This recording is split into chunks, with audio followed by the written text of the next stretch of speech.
seorang guru baru bernama Honoka datang menjadi guru pengganti di kelas remedial. Namun, hal aneh terus terjadi terutama setelah ada murid yang jatuh dari atap gedung. Honoka menyadari jika ada murid yang seharusnya tak ada di tempat itu. Bersama dengan beberapa murid lainnya, Honoka mulai menyelidiki siapa sebenarnya gadis itu dan mengungkap fakta mengerikan pada semua orang yang terlibat.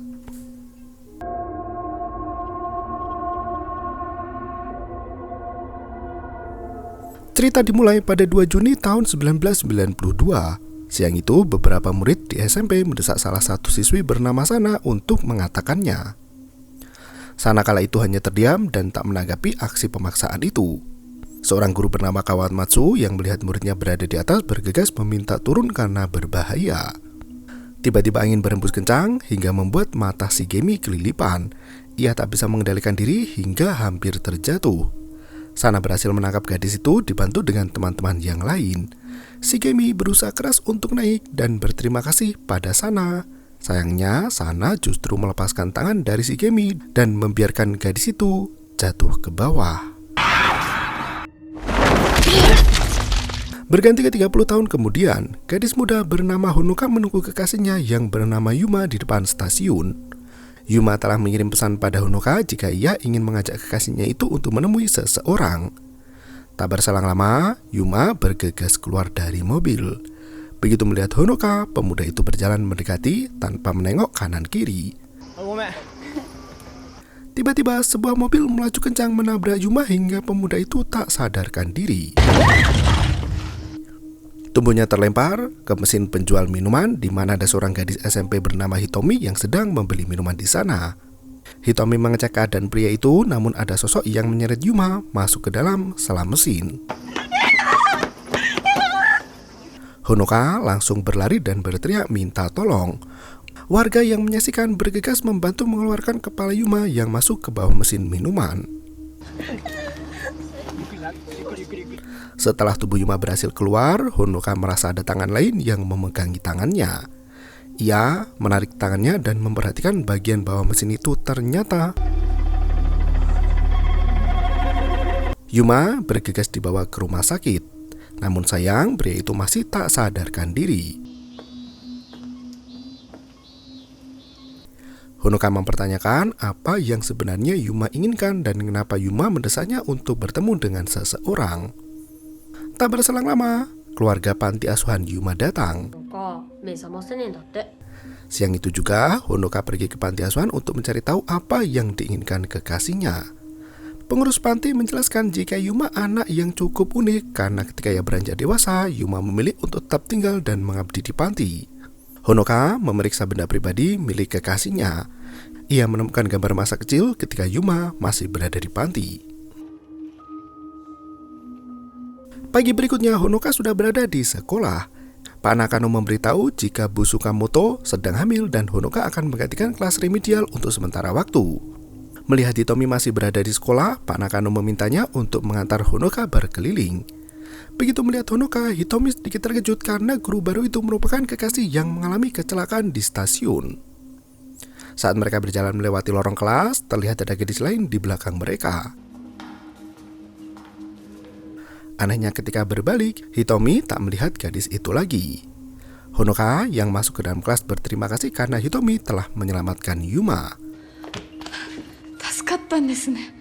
Hitomi merasa senang mengetahui pria yang kecelakaan itu masih hidup. Selesai mengantar Honoka, Hitomi melihat gadis bermain piano sendirian di aula sekolah. Ia menghampiri gadis itu dan ikut bermain bersama. Mereka berdua menikmati bermain bersama hingga penjaga sekolah mengatakan jika ia akan mengunci ruangan itu. Hitomi mengerti dan bersiap untuk segera pulang. Tiba-tiba gadis di sebelahnya yang bermain piano menghilang seketika. Hitomi heran kemana perginya gadis yang bermain piano itu. Hanya ada sebuah buku dengan nama Sana. Tanpa merasa curiga, Hitomi bergegas pergi meninggalkan sekolah. Malam itu, Honoka menemani kekasihnya yang masih belum sadarkan diri. Hari berikutnya, kelas remedial dimulai ketika libur musim panas. Beberapa anak masih berada di sana karena mereka gagal dalam menjalani ujian. Hitomi juga ikut dalam kelas musim panas itu.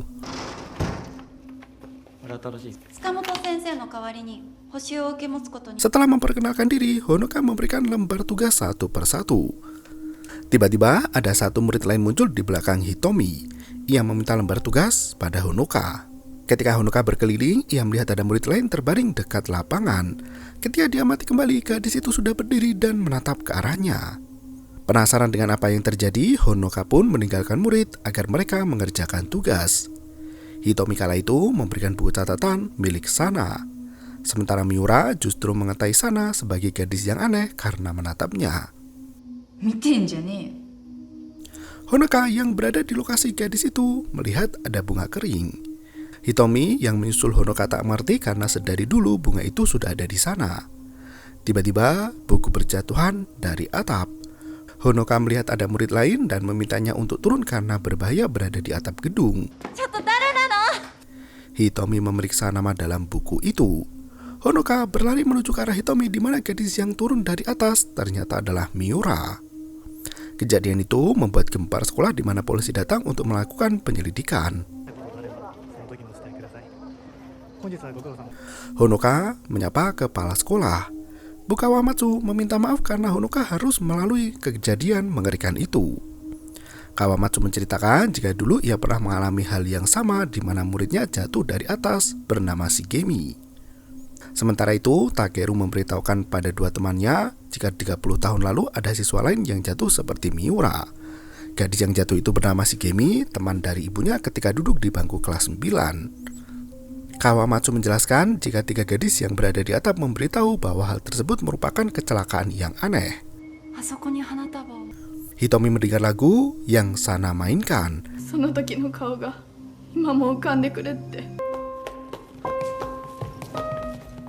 Anehnya, Takeru dan kedua temannya terdiam ketika mendengar lagu tersebut. Tak berselang lama, orang tua murid mengajak anaknya untuk pulang.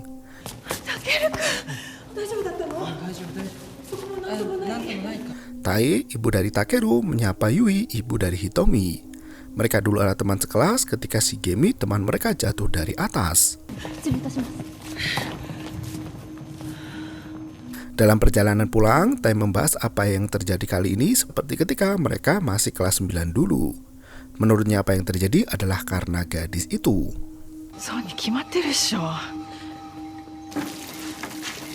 Honoka kala itu melihat Sana duduk sendiri di mana keluarganya tak ada yang menjemput pulang.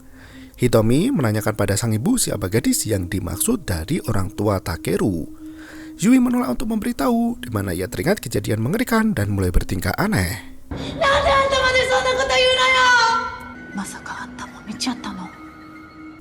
Honoka pun mengantar Sana pulang ke rumah. Sana mengajaknya untuk masuk ke dalam dan bertemu dengan kedua orang tuanya. Honoka menceritakan kejadian yang terjadi di sekolah di mana orang tua dari Sana merasakan tragedi mengerikan itu. Ibu dari Sana meminta anaknya untuk menjaga sang nenek. Anaknya Sana membawa alat perekam dan mengatakan tanggal 11 Agustus 1992. Nenek yang bernama Tayo mengalami lumpuh dan tak bisa bergerak. Ibu Sana kala itu berharap nenek bisa bertahan hingga bayinya lahir. Tanpa mereka sadari, Sana membuka mulut nenek hingga meninggal. Sana beranjak pergi di mana sang ibu memeriksa keadaan. Ayah Sana memberikan kue untuk Honoka makan. Gadis itu kini merasakan keanehan di mana percakapan antara suami istri itu terus berulang. Bahkan ketika nenek diketahui meninggal, mereka tak merespon apapun. Nanda, Kasa neta no ka? Perut Honoka tiba-tiba mual setelah makan roti. Ia melihat kemasan kadaluarsa di kue itu pada tanggal 13 Agustus 1992. Gadis itu masuk ke dalam kamar mandi namun ternyata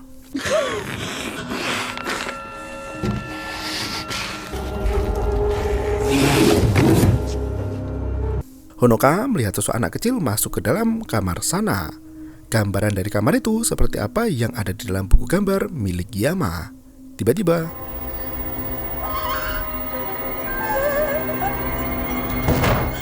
melihat hal mengerikan di depan mata, Honoka kabur keluar dari rumah.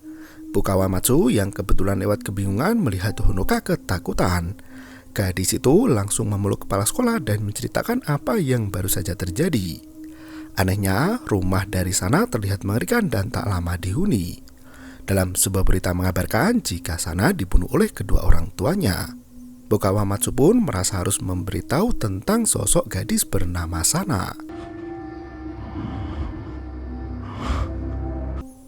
Sementara itu di tempat lain, Hitomi meminta Takeru untuk membawa buku tahunan milik ibunya.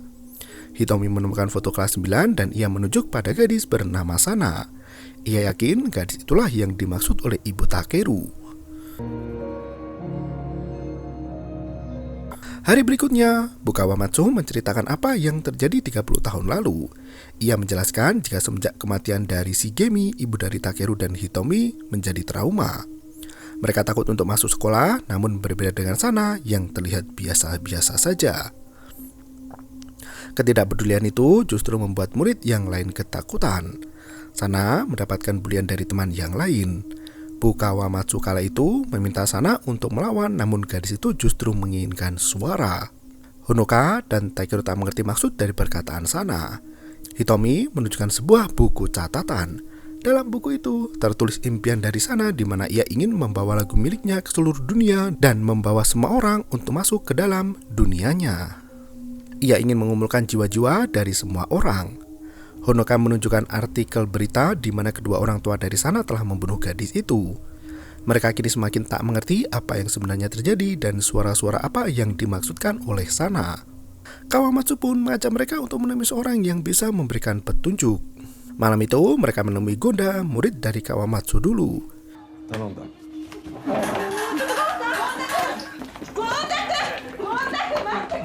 Pria itu ketakutan dan bergegas pergi. Sayangnya Gonda tak bisa lari lagi. Pagi berikutnya Gonda mengajak mereka untuk pergi ke tempatnya. Ia hanya menunjukkan perekam milik Sana dan meminta mereka untuk mendengarkan rekaman itu. Gonda yang ketakutan meminta agar memutar rekaman itu di dalam mobil karena ia tak ingin mendengarnya. Rekaman itu dimulai dengan nama Shigemi Ito. Ternyata Sana mengumpulkan suara-suara terakhir semua orang. Hingga dalam rekaman di sana menyebutkan dirinya sendiri. Ia merekam suara terakhirnya di mana leher terikat kabel dan meminta kedua orang tuanya untuk menarik dengan kencang. Orang tua Sana sama sekali tak tahu karena melarang anaknya untuk masuk ke dalam kamar. Hingga pada akhirnya Sana terjatuh karena pintu jebol oleh kabel yang tertarik. Gonda pun menjelaskan jika hantu Sana terobsesi dengan harapan dan mimpinya. Tiba-tiba rekaman itu kembali menyala dan memberitahukan tanggal 2 Juli 2024 Yama. Gonda bingung karena rekaman itu sebelumnya tak ada di sana. Hitomi menjelaskan jika itu merupakan kekasih dari Honoka yang tertabrak mobil. Gonda mempunyai kesimpulan jika Sana ingin menyedot mereka ke dalam dunianya, siapapun yang telah mendengarkan lagu itu. Honoka semakin bingung kenapa Yuma yang menjadi korban. Sebelum pergi, Honoka meminta rekaman itu pada Gonda. Mereka bergegas kembali ke sekolah. Di dalam sekolah, Pak Nakano melihat sosok seperti ibu dari Sana yang berlari mencari keberadaan anaknya.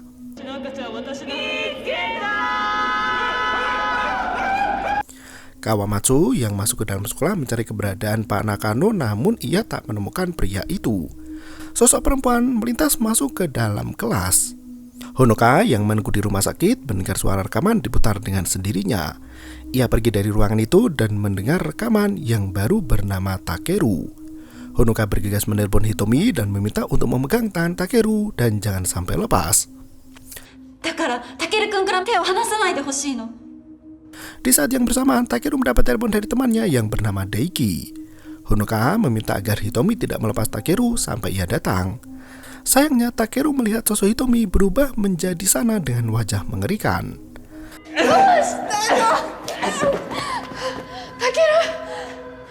Takeru berusaha keras melepas tangan Hitomi dan segera pergi. Kawamatsu yang berada di dalam kelas melihat dirinya sendiri ketika masih muda. Sosok itu menyalahkan Kawamatsu yang tidak menolongnya.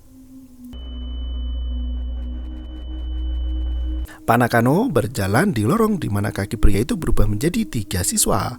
Sosok Shigemi muncul dan berterima kasih karena telah memberi bunga setiap tahun. Kawamatsu pun terdesak ke jendela hingga sosok Sana muncul dan membawa jiwa kepala sekolah itu. Rekaman pun mencatat kematian dari Kawamatsu.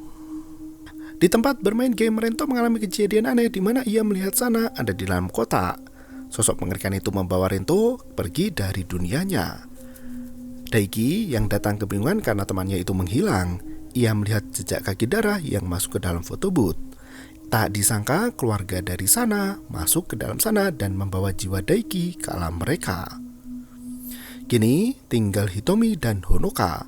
Hitomi merasa jika ia akan menghilang selanjutnya. Yui, ibu dari Hitomi datang. Ia memarahi anaknya yang pergi tanpa memberitahu dirinya. Hitomi merasa kesal dengan sang ibu karena hanya mementingkan dirinya sendiri. Yui pun menanyakan pada Honoka apakah terjadi hal tak masuk akal dengan anaknya. Ia merasa jika dirinya mewarisi sebuah kutukan. Malam itu Honoka kembali memutar rekaman di mana Sana menyebut nama adiknya Toshio. Honoka pun bergegas mengecek barang pribadi milik Yuma di mana ia menyadari jika Yuma adalah adik dari Sana dan Toshio adalah anak dalam kandungan. Pengurus panti datang ke rumah sakit di mana Honoka meminta agar ia dipertemukan dengan orang tua dari Yuma. Ternyata keluarga Yuma berada di pusat rehabilitasi. Ayah Yuma mengaku jika ia tidak pantas untuk melihat anaknya lagi. Shiori, ibu dari Sana kala itu, sudah kehilangan akal. Honoka melihat percakapan suami istri itu sama seperti apa yang dialami ketika ia berkunjung ke rumah Sana. Honoka langsung menelusuri jejak kecelakaan Yuma. Ia mengambil benda di bawah mesin minuman. Benda itu ternyata berisi cincin di mana Yuma hendak melamar Honoka. Hitomi malam itu sudah berada di rumah Sana. Sementara itu Sukma dari Yuma keluar badan. Adik dari Yuma kala itu menggambar hal mengerikan. Honoka pun datang kembali ke rumah Sana. Ia melihat sosok Yuma kecil dan masuk ke dalam kamar Sana. Sosok Sana muncul di mana ia mengatakan Yuma Nanao. Honoka berusaha menghentikan, tapi ternyata itu bukanlah Sana, melainkan sosok Hitomi. Hitomi kala itu dibuat tersiksa sama seperti Sana. Tanpa pikir panjang, Honoka menyebutkan dirinya dan menyelamatkan Hitomi. Kini Honoka dan Hitomi masuk ke dalam dunia Sana. Hitomi berusaha menyelamatkan Honoka yang hampir terjatuh. Sana kala itu memasuki tubuh Hitomi dan berniat melepaskan tangan Honoka. Untungnya ibu dari Sana datang dan menghentikan anaknya. Shiori yang asli di dunia nyata pun mati seketika. Hitomi dan Honoka terkapar di atap gedung. Yuma tersadar dari keadaan koma. Honoka yang kembali ke rumah sakit langsung memeluk kekasihnya. Beberapa hari berikutnya, sekolah pun kembali normal. Hitomi berdiri memperingati teman-temannya yang telah meninggal. Yuma ikut datang dan berdoa. Ia mengambil cincin dari saku dan meninggalkan Honoka begitu saja. Honoka pun menyadari jika selama ini ia tak selamat dan sudah masuk ke dalam dunia Sana. Dan film pun berakhir. Terima kasih dan sampai jumpa.